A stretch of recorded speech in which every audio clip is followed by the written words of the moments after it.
We're at a pretty tentative moment in the story of Esav coming to the realization that he has been bested yet again by his brother, by Yaakov Avinu. And I think the Torah deliberately seeks to convey to us the pathos of the moment, the sense of abject grief and of loss, and really a feeling of being having been taken. Esav says as much. I mentioned last we learned that the cry, the blood-curdling scream that emerges from Esav in the heat of the moment is one that, in its language, is repeated verbatim in Sefer in Megillat Esther, and there the Medrash signals that it comes there from the mouth of Mordechai, that the descendant of Yaakov is now being put through the paces by the descendant of Esav, the notion that Haman Ha'agagi descends from Amalek, and that Amalek is the grandson of Esav, and the notion that there's a midah keneged midah may take many, many years till it plays out, but there's some kind of playing out of justice that now comes back to a descendant of Yaakov. And I think in that, Chazal seek to convey that even the scream of the enemy on account of something that maybe from a moral perspective was murky, to put it charitably, has a certain consequence. It doesn't go without consequence. I mentioned already a few times, and we've talked about this again and again, but just so that it's recorded on yet another shir, and to remind us, those of us who weren't with us way back when, Yaakov, the rest of Yaakov Avinu's life, even our Parshat Shavua we're reading now, is still playing out the dynamic of what happened here, of one who fools another, of one who denies another, whatever it is, the access to their parent-child relationship that was made complicated or more distant on account of another child's action, right? Of subterfuge, of fooling someone. All of these ideas are then played out on the level of Pshat in the rest of Sefer Breisheet. I remember, just to remind you, we talked about that idea that it's Esav, Lavan, and Yosef, three different calamities that play out as a result of this very moment. Some might even include the story of Dinah, although that's also related to Esav, but in a bit of a different way. And that somehow they're all connected to what's transpired here in this interaction. I talked last week about 2 weeks ago, the revolving door. As one is leaving, the other one is coming in. They missed each other by seconds, and that just adds to the sense of whatever the word is, of having been fooled, bested, outwitted, that Esav feels about what has happened to him.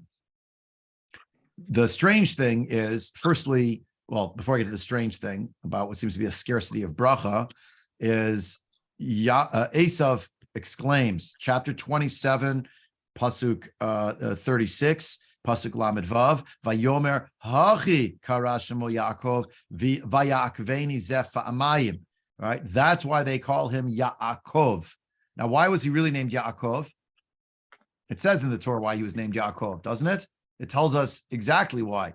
He was holding the ankle of his brother when he emerged. Remember, we learned that.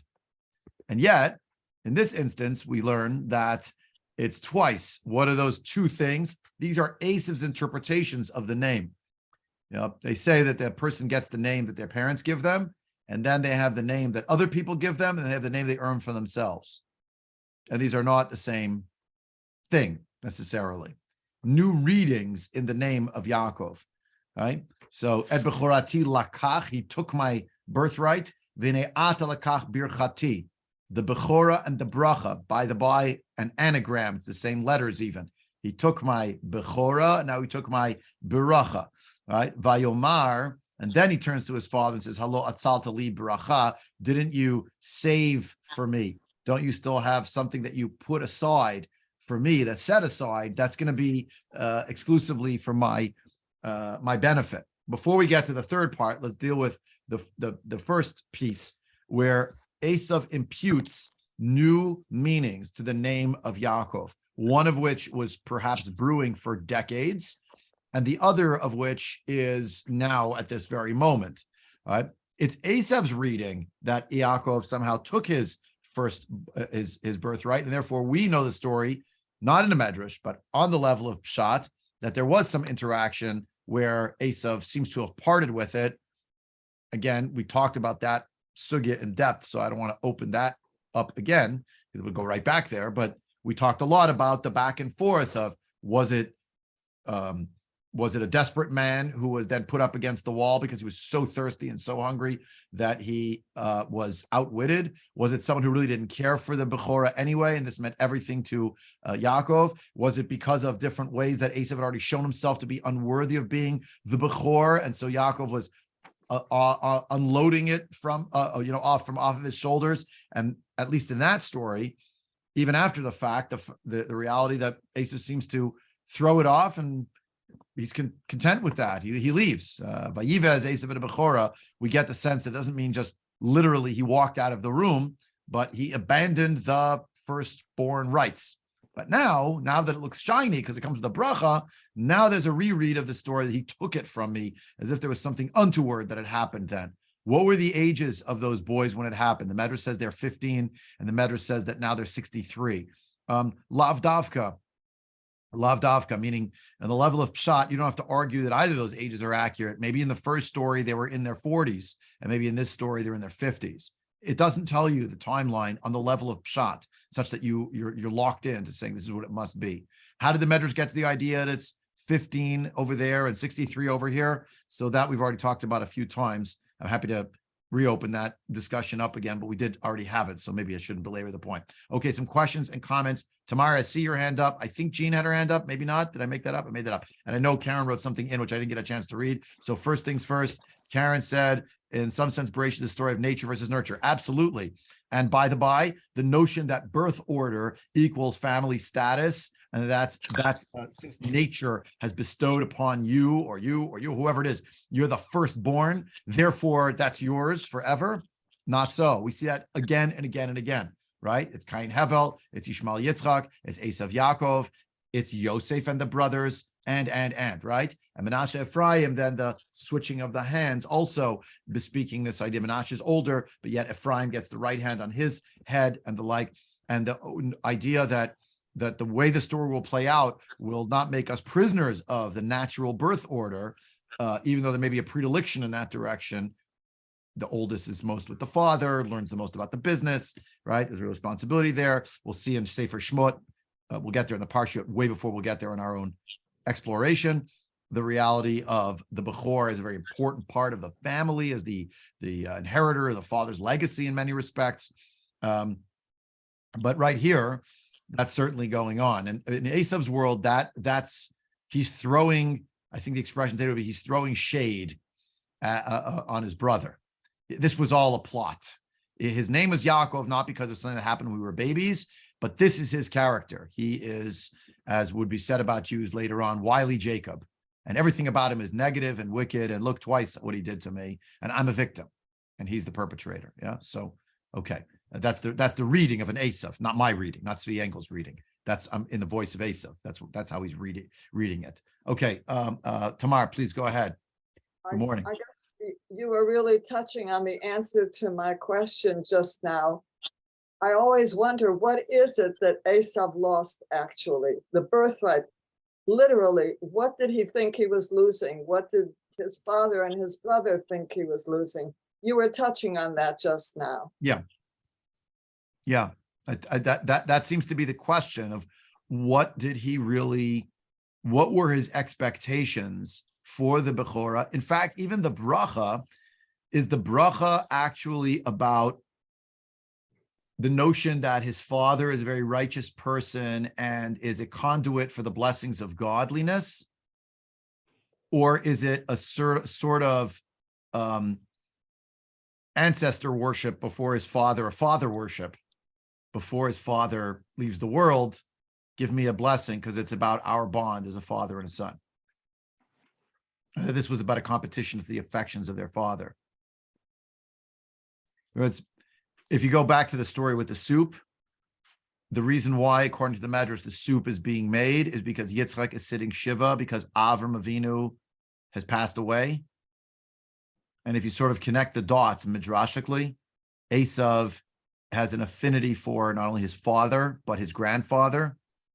And he is, again, according to one dramatic reading of the Medrash, he has just come back carrying the coat of Adam Harishon that was stolen away by Nimrod and used for untoward purposes. Nimrod, who threw Avram, his grandfather, into the fire. Nimrod, who tried to kidnap his grandfather and took his uncle.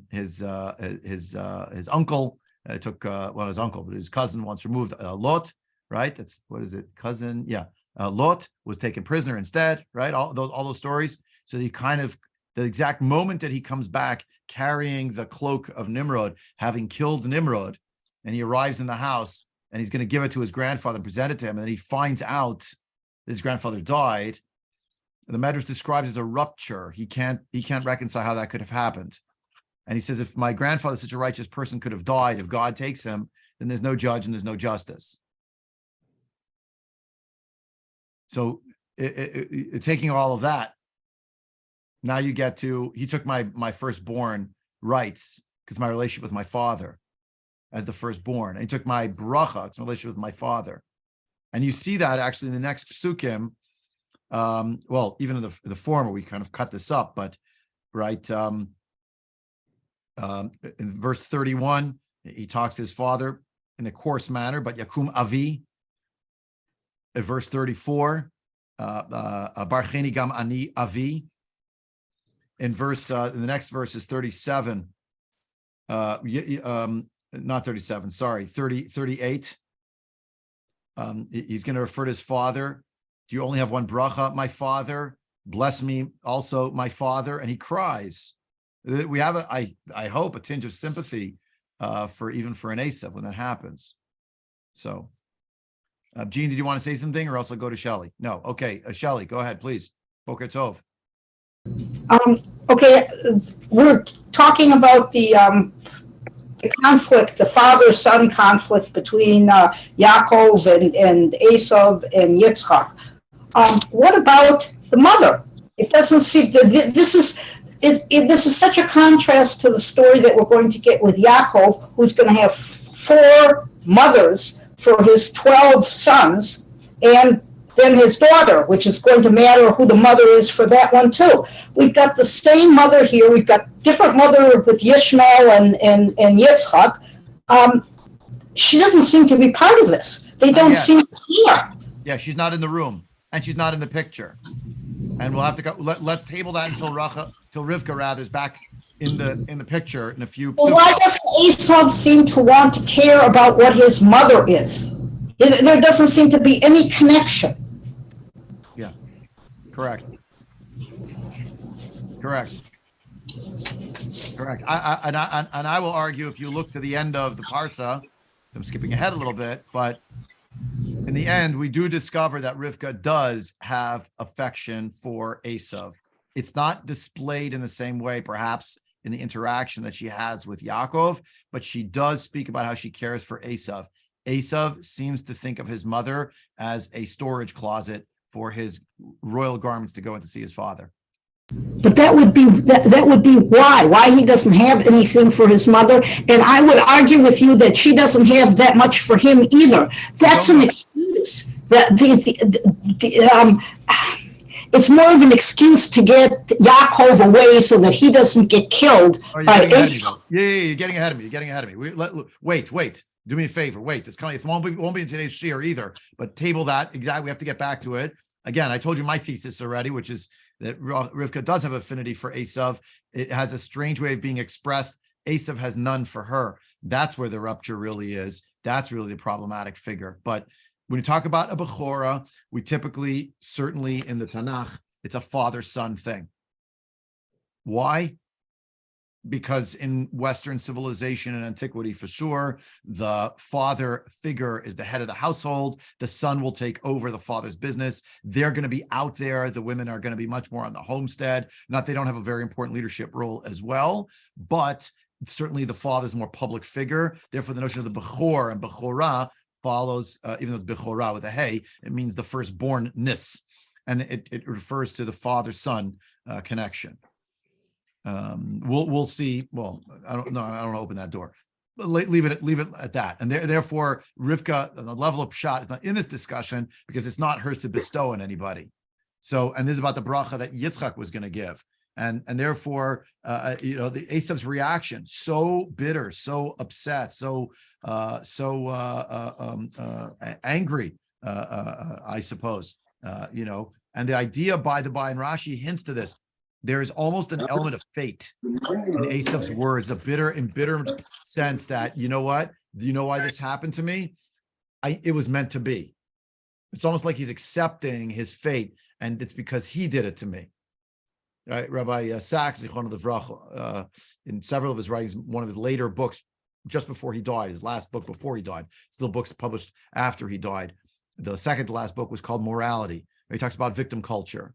The victim culture is always figuring out who did this to us, instead of what are the factors? What are the factors that made this happen? How can we better our station? It's who did this to us. That's a victim culture. Esav indulges that, and then he turns in almost a hapless manner to his father. Didn't you set aside a bracha for me? I don't understand the next pasuk. I've never understood the next pasuk, but let's journey through it together. Pasuk Lamed Zayin. Vayan Yitzchak vayomer leEsav hengvir samtiv lach. I made him a master over you, essentially. It's the bracha. I gave it to him. He's received it already, and he's above you. Vet kol echav natati lo la'avadim, and all of his brethren, which only has one brother, that's you, Esav, but all of his brothers, I made under him to be his servants. So it's not clear what that means, except to say the word achim sometimes means literally brothers, sometimes means brethren in the general sense of relatives, descendants included. You have various examples of this in Tanakh. One important example is in Parshat Vayetze, at the end of the Parsha, after Yaakov and Lavan make some kind of a pact, they sit down, and it mentions that the brothers of Yaakov sit with him. And who are those brothers? So it seems to be, refers to his family, extended family, it means the relatives generally. So all of his of your relatives have I given to him to be servants, to be subservient to him. I've given him the wheat. I've given the produce of the land. I've given him the wine, the fruit of the vine. He has that authority now. It belongs to him. Ulecha efo ma'aseh b'ni. So I don't understand this. Yitzchak himself is saying, like, I don't know what I could do for you. I don't know what the next step is to do for you. I tried to look at some of the Mefarshim even to try to piece it together, but give me one more minute. So let's finish, the next two psukim, because then Esav says, well, don't you have other brachas? Is that the only thing you could ever say? Isn't there something you could say to me? And Yitzchak says, okay, yes, I have a bracha for you too. Why did Yitzchak think he had a bracha first? It's not clear. V'yomer Esav el aviv, habracha achat hi l'cha avi, barcheni gam ani avi, vayisa Esav kolo vayevk. We just read that passage before. So Esav says to his father, do you only have one bracha? Like, what does it mean? A father gave a bracha to his child, and the other child comes, gave it away? Unless Esav has a misunderstanding about what that bracha was about, unless he has some assumption about the bracha, and he doesn't understand the nature of what it is that Yitzchak rather has said, but he does give it as a pointed question. Barchini gam ani avi, please give me also a bracha. Vayisa Esav kolo vayevk. He cries, he's weeping. This tough, burly man who imagine is a great, in terms of his physical prowess, and he's a hunter, and then he's crying. I'm going to give you from the fat of the land. That will be the place where you will live. What does Rashi say? Already Rashi throwing in more of a historical perspective. This is, he calls it Italia shel Yavan. It's Italy. Esav, Rome, the whole Midrasha connection there. and he gives him Italy. If you've ever been to Italy, it's extremely lush. I'm giving you that place, not Eretz Yisrael, but it's there, right? Amitala Shemaim Al, you'll have the dew above you. Now we're going to go back in 2 minutes and go see the bracha that he gave to Yaakov. Is it so different? But then he throws in Valchar b'chatichiyah. You'll live by the sword. V'rachicha ta'avod, and you will serve your brother. You'll live by the sword. Doesn't sound like a very nice bracha. You'll live by the sword and you'll serve your brother. Sounds like you're going to be subservient to your brother. Vayakasher tarid ufarakta ulo, and it will be when you are, according to Rashi's view, you're going to have some kind of tsar. You're going to have some kind of feeling subjugated. You'll be able to throw off the burden that is placed upon you. That's around your neck.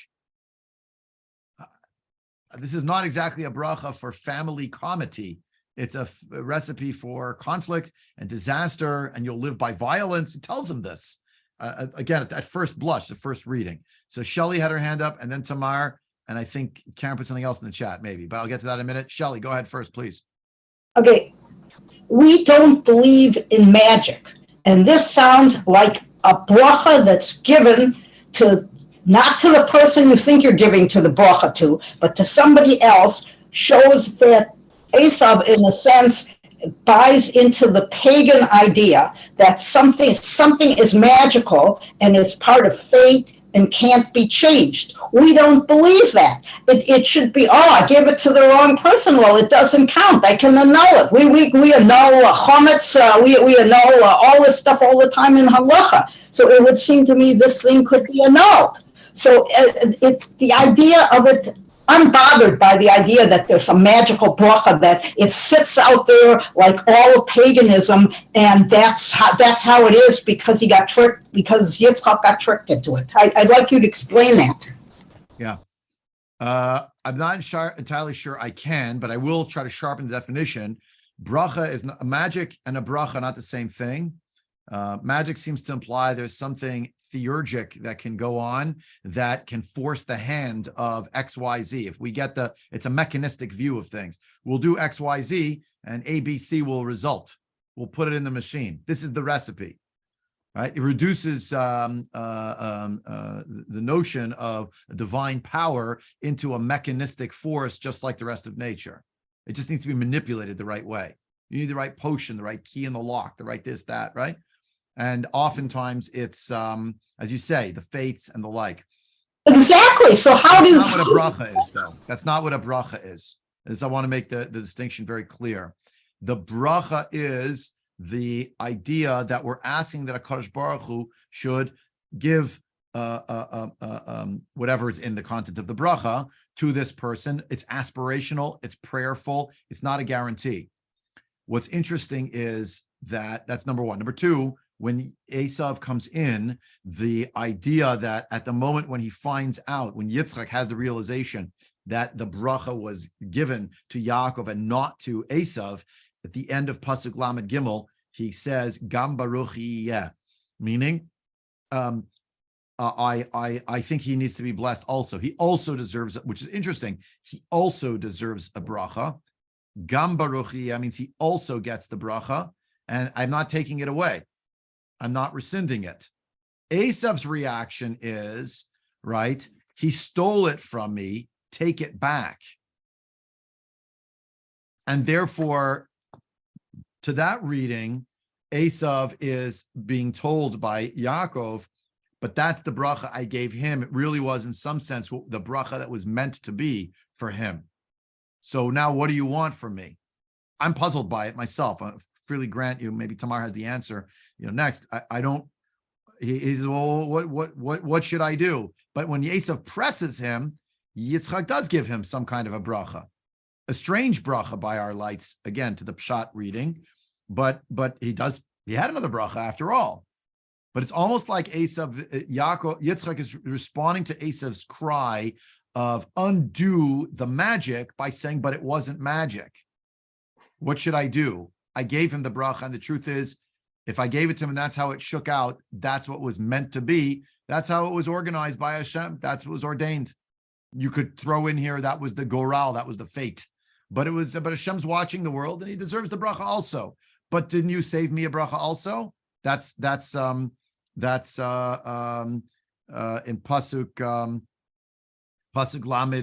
lamed chet. He's repeating it again.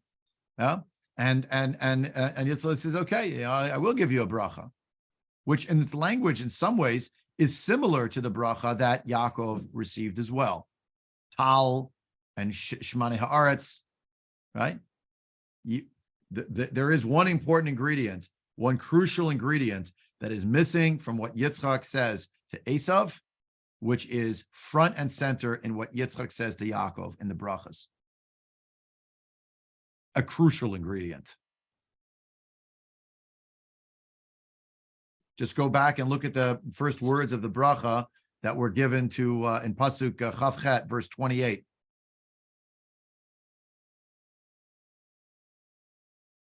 You could even start the bracha in 27 in the middle of the pasuk. All right. You see how it names God? Right. The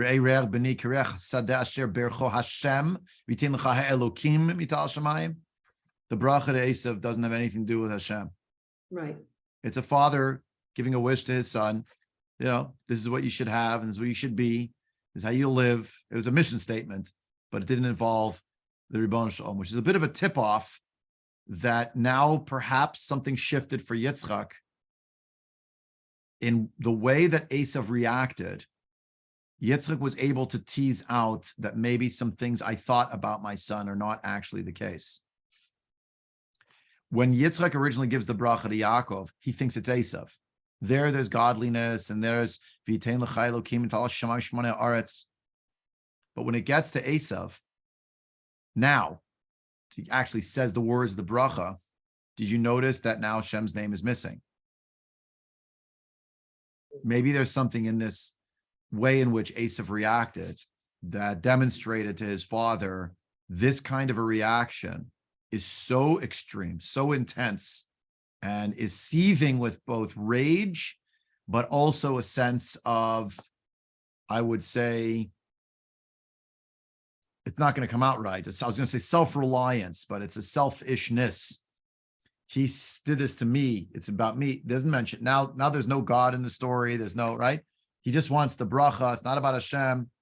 He took from me. I'll get back at him. You know, the getting back at him is going to come next. And perhaps is happening in time with what's happening. If you look at verse 41, Tamar, I'm so sorry to keep you waiting, Tamar, and I know Karen has her hand up now as well. 41, just look at verse 41. Vayistom Esav et Yaakov al habracha asher bercho aviv vayomer Esav belibo yikrevu yemei evel aviv harga et Yaakov achi. Vayistom Esav et Yaakov al habracha asher bercho aviv could be read very simply as Esav hated Yaakov with a certain enmity with regard to the bracha that Yaakov received from his father. But it could also be Esav hated Yaakov regarding the bracha that Yitzchak blessed Esav. It's ambiguous. And Esav says in his heart, when my father dies, because I won't go against my father, I will kill my brother. Does Yitzchak read that already in the heart of Esav before Esav has said it? It's a question. I'm not sure I have an answer. Tamar, go ahead, please. I always wonder how a bracha that was given through deception can be legally valid. And I'm wondering if in later centuries, in rabbinical times, how they handled, not the story of Yaakov and Esau, but how they handled property, something material that was acquired through deception. Can that legally belong to the person who received it? I wonder if that was handled in the Yeah, class. it's a category of halacha called the mekach taut. Yeah, A person made a purchase under false pretenses. So it's not binding. uh-huh. It's not binding. What happens here, though, is they're not trading in a commodity. It's that once Yitzchak gave the bracha to Yaakov under false pretenses because it was the wrong child, he didn't respond with, I didn't mean anything I said, or how dare he. So he's curious, why didn't Yitzchak just say, how dare Yaakov do that? Call him in here. I'm going to read him the riot act. I'm going to use his middle name, to really give him a dressing down. Yeah. And he doesn't do that. Is it still the same avoidance mechanism where he just doesn't want to confront the issues? So he's talking to this one, he's talking to that one. As he realizes he's going to keep the peace because I see the seething anger in my son. I'm not going to be able to make peace here. To despair of it, we don't know. But on those three words, Gam Baruch Yiyeh, it means I'm not taking back the bracha that I gave. That's not. It's true. It was under some kind of a mistake. That I get mistaken, impression that I gave him this, this bracha, but I'm not taking it back. It's that which seems to be the most egregious part to Esav, and then he learns like, but what didn't you save me a bracha also? And I don't truly understand why did Yitzchak respond with, what should I do, my son? If two psukim later he's actually going to give him the bracha anyway, he did. Why don't you just give it to him there?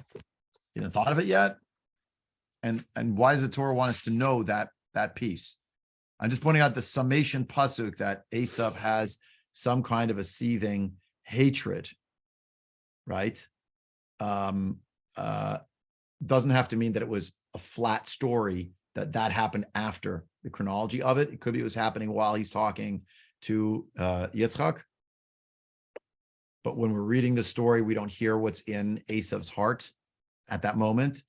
It's already in his heart. We hear because we're reading his blood-curdling cry, his anger, what he says, but what's going on behind the scenes, the Torah is conveying to us. And just so you know, during that conversation with Yitzchak, Esav had already resolved to kill his brother.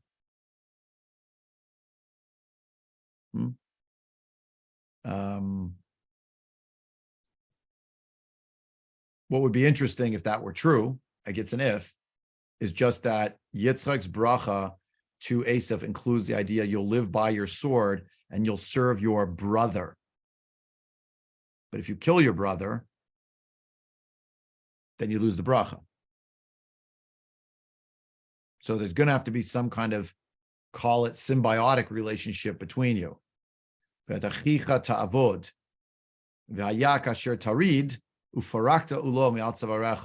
His yoke will be taken away from being around your neck. But there'll be this, could say, a wrestling match that's unresolved. Tamar, I don't know if that's helpful, but there is certainly in a juridical sense the concept of mekach ta'ut and all different discussions about people who could have engaged in certain types of subterfuge in terms of property, or movable and real, that the halacha deals with. This doesn't seem to be in those categories, only because the reaction of Yitzchak is not, oh, I can't believe I just did that. I withdraw. So he did it, and you should also be blessed. On another topic, I find it very moving that even in his rage, Esav thinks, I'm going to kill that brother, but he wouldn't do it at a time when his father could be wounded by it. Even in his rage, he's looking out for his father, not to hurt him, not to wound him. Right, 100%. And by the by, his father is not his father in heaven in either sense of the term. It's his father who's here. But once his father is in heaven, that'll be okay. Yeah.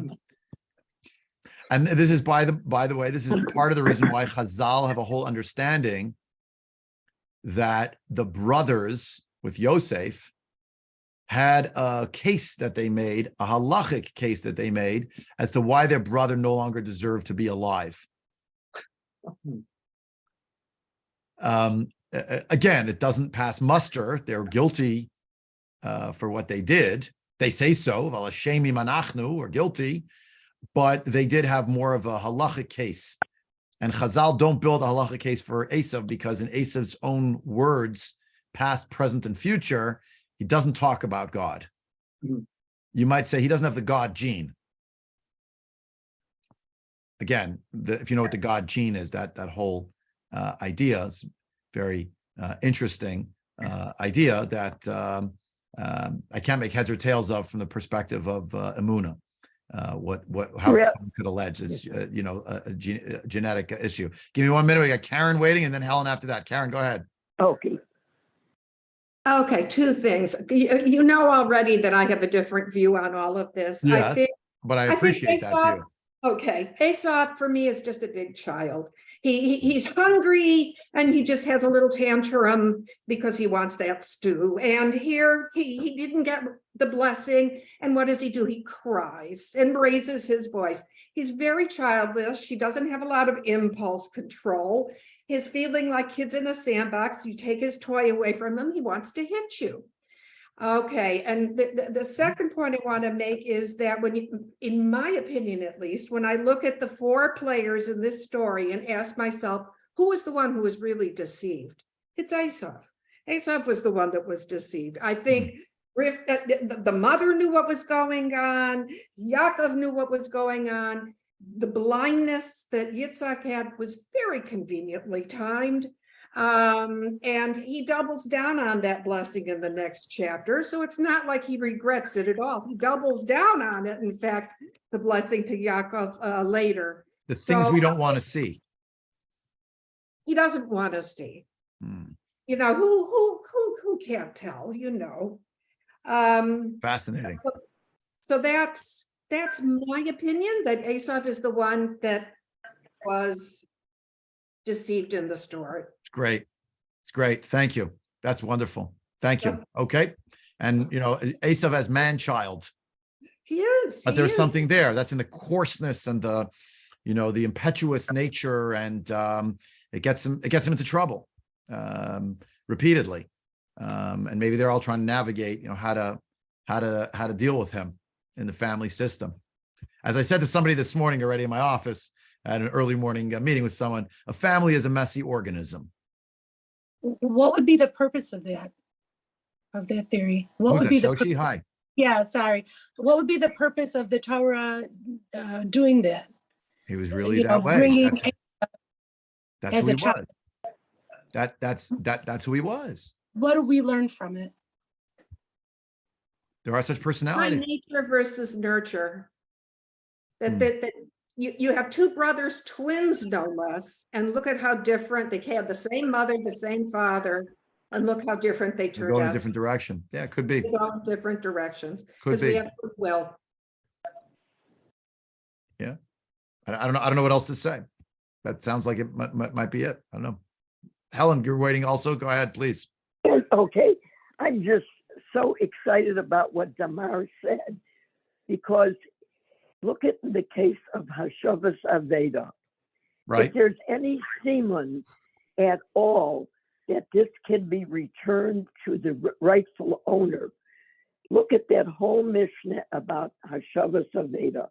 Fine. If you are the recipient of something that belongs to somebody else, what is your responsibility to return that Hashavas Aveda? Well, Yaakov has a legal responsibility to return that bracha to its rightful owner. I mean, later on, when they meet in Parshat Vayishlach, you will recall that according to some of the Mefarshei HaMikra, Yaakov is trying to tell his brother, look, I didn't get any of the brachas yet. But that's what he's conveying to him. So what does that mean? That it's still in limbo? At the time that Yaakov and Esav meet in Parshat Vayishlach, it seems to be. And then, Yaakov comes to Eretz Canaan as Yisrael, as the Jewish nation, etc. And, maybe they get the brachas some of the time. But when something is in limbo, there has to be a resolution later on. So the wrong has not been righted ever. You know, you Again, own a deceptive document. right, but that's what I was trying to say to Tamar is it's not a legal transfer of property or movables. It's a reality of Wait, something are that was you bestowed saying- by a father on his son. He realizes that, and by the way, you have such personalities, I think, within the world of Emunah. You've seen them, you've met them, maybe some people on this call are that way. If that's how it happened, it's Basher, it's Mina Shemayim. Something bad happened to Well, me, you're I can't saying- understand, I can't explain it. Ribono Shalom, that's what it had to be. Yitzhak Avinu was that kind of personality. Ribono Shalom, I gave the bracha to the wrong child. Gam Baruch Yeh. The question is, Esav comes forward and says, but Abba, but what about me? But I didn't get, but how could you? Ah, you hear him screaming, this, terrified, and his father's saying to him, okay, what can I do? I gave him the bracha, you don't have a bracha for me too? Okay, you'll have the fat of the land, you'll have the dew from the Shemayim, you're going to live by the sword. Now, why do you tell him you're going to live by the sword? Because he lived by the sword. He understood he lived by the sword. It's a great bracha to tell the guy who lives by the sword, you should live by the sword. Going to be me. You got to be you. Yeah. By the way, you're going to serve your brother. By the way, if he's going to press you too much, you'll shirk it off. It did not say. I was trying to just make the point. It specifically tells you that Yitzchak is okay with the fact that he gave it to the wrong brother. He's fine with it. He says, in some sense, Gam Baruch Yeh was meant to be, and the idea that even the bracha that he gives he gives Esav eventually, it still involves a relationship with his brother. That, in other words, that if you kill him off, you lose the bracha. Even though he knows, it seems, that in the heart of Esav there is some dark heart there that is pulsing away and seething and roiling anger that he's waiting to vent on his brother as soon as his father dies. So anyway, wait. Debbie's waiting. She didn't get a chance yet. I want to give her a chance too. Debbie, go ahead. Thank you, Rabbi. I can't Good morning. help but bring up something good morning, that Rabbi Stromer at the Neely program yesterday. When we blessed our sons on Friday night, the two sons that we reference are Manasseh and Ephraim. Who is their father? Yosef. Think when we're talking about, can things change? Can the lessons from the Torah, which is a big issue for me, as you know, how to apply these things so Yosef, although it's iffy about Yaakov and Esav, that question came up, and that's why I'm bringing this up. The reality is, and I never really looked at Yosef this way till Rabbi Stromer, it was an excellent share. Look at Yosef as a child, the favorite of the father, with the code. I'm going to be and now the brachas are going to go to who? Exactly. Yeah, both, and right. Look at the process of maturity that we see in who he becomes all those years sitting in jail. I hear. Where in the end, when we do I have the chills about it, because I find it so, even now, the next day after this year, when we do the blessing every Friday night, after all of these conflicts between think what we're learning, one conflict after another conflict, and Yosef of all people, which for me, the half full girl all the time, because that instills that there's hope if we listen to Hashem and connect to Hashem. Beautiful. And that Yosef can go from where he was to the father he became, to have these two sons who actually get along, that we use in the blessing for our Excellent. sons on Thank you for Friday that. night. Yeah, well said. Thank you. Excellent point. Okay. Thank you. Yeah, agreed. Look, we have a lot more to say. Unfortunately, we hit the wall over here in terms of time. I have to run along, but let's resume, God willing, next week. There's always more to say. Maybe we'll figure out together some better pathway to understanding this interaction between Yitzchak and Esav, which seems to be the last main dialogue between Yitzchak and Esav that we have. we're ending with that bracha, with those words, and then the seething hatred within Esav. Anyway, God willing, we'll come back to it next week. On Thursday, there will be a shir at 9:30. Everyone's cordially invited. It is in person and it is also on Zoom. And I wish everyone a great day and a great learning.